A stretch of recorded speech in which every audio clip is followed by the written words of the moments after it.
IG है उसके साथ आया है, और वो ही 2 दिन पहले वो कह रहा था कि कृष्णों को ये गंदे हैं, ये चूड़े हैं, ये नाम देके इनको शर्म नहीं आती कि हमारे स्कूलों में जब इन्होंने दाखिला लेना हो, जो इनके पढ़े लिखे लोग हैं, दाखिला हम्म, लेना हो तो कहते हैं हमने अपना बच्चा सेंट मैरी में करवाना है, हमने अपना बच्चा सेंट एंथनी में करवाना है, क्योंकि हम्म, हमारे ही क्रिश्चियन लोग जो वहां पे हैं वो हम्म, सबसे अच्छी एजुकेशन वो ही दे सकते हैं, क्योंकि इन्होंने तो आजकल आज तक इन्होंने मुस्लिम को ये नहीं सिखाया।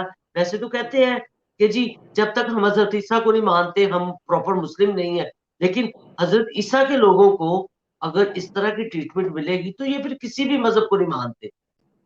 नमस्कार। पाकिस्तान में नमस्ते। क्रिश्चियन नमस्कार मैम।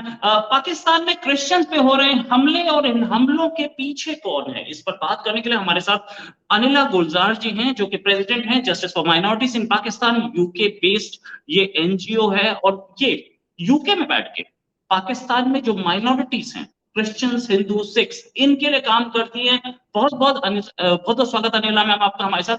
मैम, ये जो अटैक्स हो रहे हैं, जाहिर है इतने बोल्ड अटैक्स, मतलब सीधे क्रिश्चियंस के घर में घुस जाना, सीधे करीब अभी तो 8-10 चर्च, कितने चर्च जलाए हैं किसी को नहीं पता है, काउंटिंग ही सामने नहीं आ रही। इतने बोल्ड अटैक्स कैसे हो पाते हैं, इनके पीछे है कौन? Thank you so much for having me. First of all आपका बहुत बहुत धन्यवाद कि आपने मुझे ये मौका दिया है कि मैं अपनी आवाज उठा सकूं। अ, पाकिस्तान में ये कोई पहला नहीं हुआ कि जो कि जड़ावाले पे अटैक हुआ है। इससे पहले भी बहुत सारे अटैक हुए हैं क्रिश्चियंस के ऊपर और माइनॉरिटीज के ऊपर, बहुत सारे अटैक इन्होंने किए हैं। तो इसका अ, अब देखिए, अगर कुरान पाक के अगर किसी ने उसकी बेहुरमती की भी है तो इनको उसी ही इंसान को पकड़ना चाहिए था, उसकी इन्वेस्टिगेशन करनी चाहिए थी। इन्होंने ये धड़ाधड़ भाग दौड़ करके मस्जिदों में ऐलान करवा के इन्होंने सीधे सीधे लोगों के घर में घुसे हैं, और इसमें बहुत सारे लोग थे जो कि हर एक घर के अंदर जाके उन्होंने स्पेशली क्रिश्चियंस के घरों को पेट्रोल के साथ उनमें आग लगाई है। बेशुमार ऐसी फैमिलीज हैं कि जिनकी बेटियां वो शादी के उनकी तारीखें तय थी और उनका जहेज कुछ जला गए हैं और कुछ जैसे जेवर वगैरह वो चोरी करके ले गए हैं। तो रोहित साहब, इसके पीछे बहुत बड़ी साजिश चल रही है। वो इसलिए कि इस वक्त पाकिस्तान खुद भी एक ऐसे दायरे में खड़ा है कि वो कुछ उसको भी समझ नहीं आ रही, क्योंकि इनके प्लान इस अटैक के अलावा और बहुत कुछ है। तो इसलिए इसका जवाब यही है कि ये इनका प्लान था कि इन्होंने ये करवाना है, क्योंकि ये लोग वहां सदियों से रह रहे हैं। आज तक जड़ावाले को किसी ने नहीं छेड़ा था। ये हम्म, उनका एक हॉट स्पॉट था जो कि उन्होंने मौका मिलने पर उसके ऊपर अटैक किया है, और बेशुमार लोग घर बेघर हो गए हैं। लोगों का कुछ भी नहीं बचा, जो लोगों ने 30-30 40-40 साल से अपने घर बना के वहां पे बैठे हुए थे। मेरे खुद रिलेटिव्स उसी एक स्ट्रीट में रहते हैं। मेरी सच्ची चाची है जो वहां रहती है, बेवा औरत है। उसकी बेटी की शादी अगले माह थी, उसके घर को भी सारा तबाह कर दिया, जला दिया सारा कुछ, और इस वक्त उसकी हालत जो है ना वो नाजुक है, और हम लोग बड़े परेशान हैं। और आपका शुक्रिया कि आपने मुझे ये मौका दिया है कि मैं सारा कुछ बता सकूं। बहुत सारे लोग जा रहे हैं, पादरी लोग जा रहे हैं, फादर्स जा रहे हैं, लेकिन वो एक ही पैगाम उनको दे रहे हैं कि खुदावंद आपको सब्र दे, खुदावंद आपके साथ है। ठीक है, खुदावंद उनके साथ है, उनको सब्र भी आ जाएगा, लेकिन उनका जो नुकसान है वो कौन पूरा करेगा? उनके ऊपर जो एक स्कार की तरह ये चीज लग चुकी है, स्कार्स पड़ चुके हैं उनके ऊपर, उनका कौन हिसाब करेगा? मैम, पाकिस्तानी गवर्नमेंट ने अनाउंस किया है 20,000 रुपए पर अफेक्टेड फैमिली दिए जाएंगे, तो क्या ये? आप मेरा ख्याल है उन्होंने 20 लाख की है, मैं आपको करेक्ट कर दूं। उन्होंने 20 लाख पर फैमिली को देने के लिए अनाउंस किया है। लेकिन आप खुद सोचें कि वो 20 खुद जो गवर्नमेंट इस वक़्त खाली पड़ी हुई है कि जो जिनके पास कुछ भी नहीं है एज़ सच देने के लिए, ये सब झूठी तसल्लियाँ दे रहे हैं। जब तक लोगों के पास कोई पैसा पहुँचेगा नहीं, मैं इस चीज़ को बिल्कुल नहीं मानती। मैम 20 लाख तो कई जगह लिखा मिल रहा है, कई जगह 20,000 लिखा मिल रहा है, अलग अलग वो हैं। मे बी मेरी पास इंफॉर्मेशन गलत हो, लेकिन क्या क्या ये सपोर्ट काफी है? ये सपोर्ट बिल्कुल काफ़ी नहीं है। ये बिल्कुल 20 लाख इनको सोचना चाहिए कि 20-20 लाख के तो उनकी बेटियों के अंदर जहेज पड़े हुए थे, जो उनके इतने सालों से उन्होंने कच्चे घरों को पक्का किया हुआ था। घर का स आप खुद सोचें कि एक औरत को कितने साल लगते हैं घर की छोटी-छोटी चीज़ें बनाने में और उसके बाद उनकी कितनी अटैचमेंट होती है उन चीज़ों के साथ, उसका कौन करेगा कौन उनको वो सारा कवर करके देगा? वो उनकी जो पुरानी उनके हस्बैंड की जो तस्वीरें थी, जो उनके घर में सारा कुछ लगा हुआ था लोगों के जो जिनकी डेथ हो चुकी है, वो चीज़ें कैसे रिकवर करेंगे ये? ये 20 लाख दे के इन्होंने उनका सिर्फ मुँह बंद कराना है, लेकिन 20 से कहीं ज़्यादा, कई लाख आज के दौर में अगर आप देखें तो 20 लाख में आता क्या है? 20 लाख में कुछ भी नहीं आता। लोग तो रोटी के लिए तरस रहे हैं, तो ये 20 लाख इनका कहना ही कहना है। देना वो बाद की बात है। पहले जितने अटैक हुए हैं, वो एक मुझे कोई निकाल के बता दे कि उन्होंने कौन-सी बिल्डिंग तैयार की है और कौन-सी इन्होंने लोगों की सपोर्ट की है। अभी ये तो चलो एक मसला इन्होंने शुरू कर दिया कि करेंगे, करेंगे। लेकिन कल रात को साहिवाल में एक फैमिली को तौहीन रसालत का इन्होंने इल्ज़ाम लगा के बाप और बेटे को इतना मारा है कि आप यकीन नहीं कर सकते कि वो इंसान के बैक के ऊपर ऐसे निशान पड़े हुए थे जैसे कोई पुलिस में जैसे कोई इनकी पिटाई करते हैं उस तरह मार-मार के डंडे उस वो बिल्कुल मरने वाला हुआ है बंदा। तो ये तो हर जगह-जगह पे ये सारी चीज़ें होंगी। ये इस चीज़ को इनको कवर करना चाहिए इसलिए कि ये छोटे-छोटे जो अब घरों में भी लोग अंदर घुस रहे हैं, क्योंकि उनको वो एक एक मौका मिल गया है कि इनके पास सिर्फ़ एक ही वजह है क्रिश्चियंस या माइनॉरिटीज़ के लिए कि इनके ऊपर ब्लास्फेमी का लॉ लगा दें, तो बस हम जो मर्ज़ी करें। तो ये पहली पहली बात है मैं ब्लास्फेमी लॉ को ही कंडेम करती हूँ। इसलिए कि ब्लैक लॉ तो क्रिश्चियंस के क्रिश्चियन उनकी भी तो बाइबल इन्होंने जलाई है ना। कई मंदिरों को इन्होंने जलाया है आज तक। आपको याद होगा कराची में इन्होंने इतना हनुमान का मंदिर इन्होंने जला दिया था। सिर्फ लैंड माफिया ने अपनी जगह लेने के लिए, अंदर से मूर्तियाँ भी उठा के ले गए थे। तो उसको तो आज तक इन्होंने कवर नहीं किया।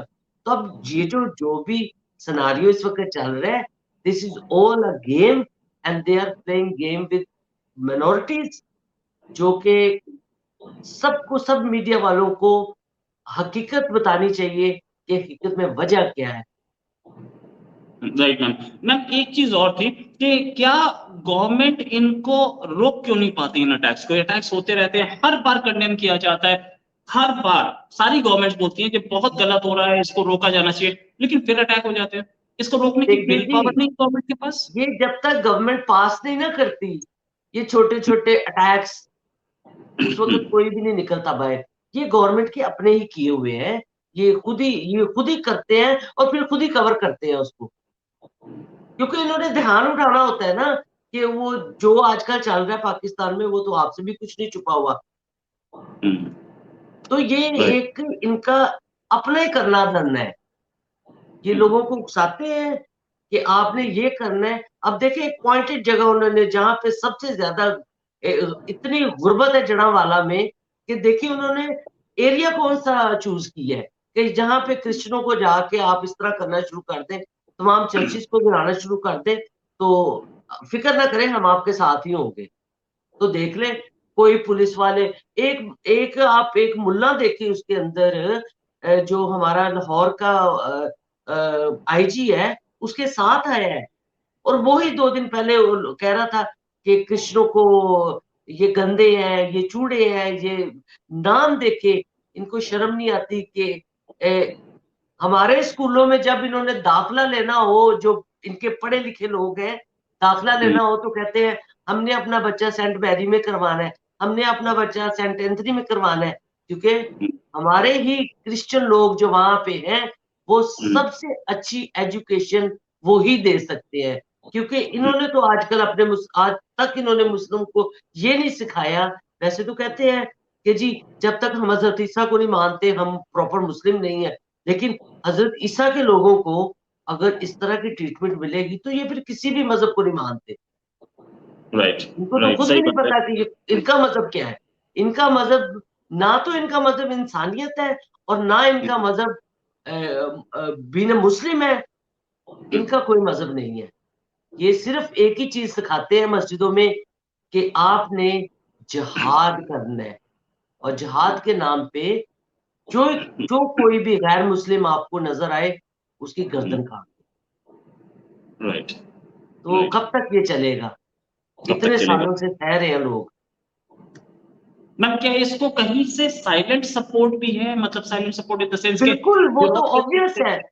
ऑब्वियस है, साइलेंट सपोर्ट है। मैंने आपको पहले जिक्र किया है कि ये वेल हम्म, प्लान चीजें होती हैं। ये इनको हम्म, तो देखिए, छोटे-छोटे बच्चों का पेशावर में स्कूल था, मुस्लिम बच्चों का, उसमें आर्मी के भी बच्चे थे, तो ये खुद ही करवाते हैं ना। अगर इनको इतनी इतनी खबर होती है कि जी फलानी जगह पे ऐसा अटैक हो सकता है, इनको वार्निंग्स होती हैं, लेकिन कोई भी नहीं आता। इधर भी जाके सुबह 5 बजे या 6 बजे उन्होंने जाके रिपोर्ट की है कि क्रिश्चियनों ने बेहुरमती की है जड़ावाला में, तो कोई पुलिस का एक ऑफिसर नहीं आया वहाँ पे कि कम से कम अवाम को रोक तो सके ना, कोई भी नहीं आया। अगर किसी किसी इनके बड़े ऑफिसर को प्रोटोकॉल देना पड़े, तो इनकी 100-100 गाड़ियाँ उसके पीछे लगी होती हैं। हम्म, लेकिन वहाँ पे पुलिस कोई नहीं आई, किसी ने आके नहीं देखा क्या हो रहा है। लोगों ने अपनी जान खुद बचाई है। शर्म आनी चाहिए पाकिस्तान के सब अदारों को कि हम्म, लोग जंगलों में जाके बैठे हैं, जवान बच्चियाँ खेतों में जाके रात को सोई हैं। इनको हम्म, कोई शर्म नहीं है। इनको बिल्कुल इनके ऊपर शर्म उठ चुकी है। ये सब इनका एक ही मकसद है कि पैसा बनाओ और खाओ। हम्म, कभी आप लोगों ने इतने सालों में कभी सुना है कि किसी बड़े ऑफिसर के घर में या किसी बड़े मुस्लिम अमीर के घर में किसी क्रिश्चियन ने अटैक किया हो? या आज तक कोई ढूंढ के एक भी बताए कि कोई क्रिश्चियन या कोई हिंदू पाकिस्तान में रहता हुआ कोई टेररिस्ट की लिस्ट में हो? कोई भी नहीं है। ये खुद ही टेररिस्ट है और खुद ही ये सारे काम करते हैं। Right ma'am. मैम एक चीज और थी जो मैं क्वेश्चन पूछना चाह रहा था, वो ये था कि क्या टीएलपी, तहरीक लब्बैक, जिसकी जिसके नारे लग रहे थे जब चर्चेस जलाए जा रहे थे, लब्बैक लब्बैक बोला जा रहा था, क्या इतनी पाकिस्तानी एलिट, रूलिंग एलिट, या पाकिस्तानी गवर्नमेंट, या पाकिस्तानी ब्यूरोक्रेसी, या पाकिस्तानी पॉलिटिकल पार्टीज इतनी उस पर डिपेंडेंट हो चुकी हैं कि आवाज नहीं उठाई जा सकती, या सलमान तासीर के मर्डर के बाद सब डर चुके हैं, इनके सामने बोलने की हिम्मत नहीं लगी किसी की? बस देखिए जी, अब ये जितनी भी इन्होंने ऑर्गेनाइजेशन पाकिस्तान में बनाई हुई है, जैसे एक एम्प्लॉयमेंट एजेंसी होती है ना, तो ये जितने भी लोग अगर इन्होंने लबैक वालों के लिए भी होंगे, तो ये हायर किए होंगे। हम्म, क्योंकि आपको पता है पाकिस्तान में कोई पानी का गिलास भी किसी गरीब को नहीं पिलाता। तो ये अगर जिन लोगों ने आके अपनी जान हथेली पे रख के अटैक करना है, तो आखिर उनकी वेजेस होगी दिन के हिसाब से कि आपने इतने टाइम में ये काम करके आ जाना है, और उन्होंने किया। ये सब हायर किए हुए लोग हैं इनके। अच्छा, राइट। ये तो ये तरीके दो पार्ट लद्दाख पे थे। वाले जो इतने इनके आके वहां पे नारे लगे हैं, उसमें कई ऑर्गेनाइजेशन शामिल थी। सब अपना एक्सक्यूज मी सब अपना अपना नारा लगा रहे थे बीच में। राइट। और मैम पाकिस्तान में क्रिश्चियंस हैं कितने, मतलब अगर हम काउंट करें तो कितने क्रिश्चियंस हैं और किस सूरत हाल में है? पाकिस्तान में 2 करोड़ से ज्यादा ही होंगे क्रिश्चियन, ओके, उससे राइट। ज्यादा नहीं है। अच्छा, लेकिन मैम तो 2 करोड़ तो कम नहीं हुआ, it is not minority now. अगर 2 करोड़ है तो माइनॉरिटी नहीं रह गए, मतलब एक बड़ा चंक है, और इतने बड़े चंक तो को। वो इसीलिए मैंने अभी लास्ट इंटरव्यू दिया था, उसमें मैंने यही कहा था कि ये किस माइनॉरिटी की बात करते हैं। अगर हम्म, ये क्रिश्चियनों को समझते हैं या हिंदू या सिख जो वहां पे बैठे हुए हैं, वो कैसे उनको माइनॉरिटी का ये एक नाम दे सकते हैं, क्योंकि देखिए वो शरीयत इन सबकी एक है और फिर लॉ सबके लिए एक है, तो फिर वो माइनॉरिटी कैसे हो सकती है? Excuse me. राइट मैम, तो माइनॉरिटी जो है वो नहीं है क्रिश्चियंस। मैम फाइनल क्वेश्चन आपसे लेना चाहूंगा कि क्या कहीं भेदभाव है, क्या कहीं डिस्क्रिमिनेशन है गवर्नमेंट जॉब्स मिलने में, एजुकेशन में, या अगर एक क्रिश्चियन आए और एक मुस्लिम आए तो क्या ऐसा भी होता है कि क्रिश्चियन को छोड़ दिया जाता है, मुस्लिम को जॉब दे दी जाती है? ये बिल्कुल ऐसे ही करते हैं। अगर इनके पास फॉर एग्जांपल अगर इनके पास 100 जॉबें हैं, तो 100 जॉबों के अंदर एक क्रिश्चियन को जॉब मिलेगी, वो भी क्योंकि उसकी एजुकेशन वो 99 लोगों से ज्यादा होगी, उसका नॉलेज उन 99 लोगों से ज्यादा होगा। इसलिए अगर 100 लोगों की जॉब निकली है तो एक क्रिश्चियन को बीच में लेंगे। ज्यादातर तो हमारे क्रिश्चियन लोग वहां पे ये स्कूलों में टीचर्स हैं, क्योंकि उनकी एजुकेशन इतनी ज्यादा है। वो अपने क्रिश्चियन जैसे कैथलिक में बहुत सारे स्कूल है, कैथलिक स्कूल काफी है पाकिस्तान में, उनके अंदर कैथलिक लोग ही पढ़ा रहे हैं। जो आम भी गवर्नमेंट के भी स्कूल है उसमें आपको एक एक दो टीचर्स ही मिलेंगी जो क्रिश्चियन होंगी, बाकी उन्होंने सब मुस्लिम रखी हुई है। Thanks a lot Alina Gulzar ji for joining. बहुत अच्छा डिस्कशन हुआ, आपने बहुत अच्छा बताया कि क्या सिचुएशन है। उम्मीद है मैम कि जल्दी ही पाकिस्तान की गवर्नमेंट के कान खड़े होंगे और ये बात इंटरनेशनल कम्युनिटी को पहुंचेगी कि क्या सिचुएशन है और इंटरनेशनल कम्युनिटी एक्ट करेगी। Please ma'am continue. बिल्कुल ऐसे है। Thank you so much Rohit भाई, you take care, thanks a lot. Thanks a lot ma'am, नमस्कार, धन्यवाद मैम।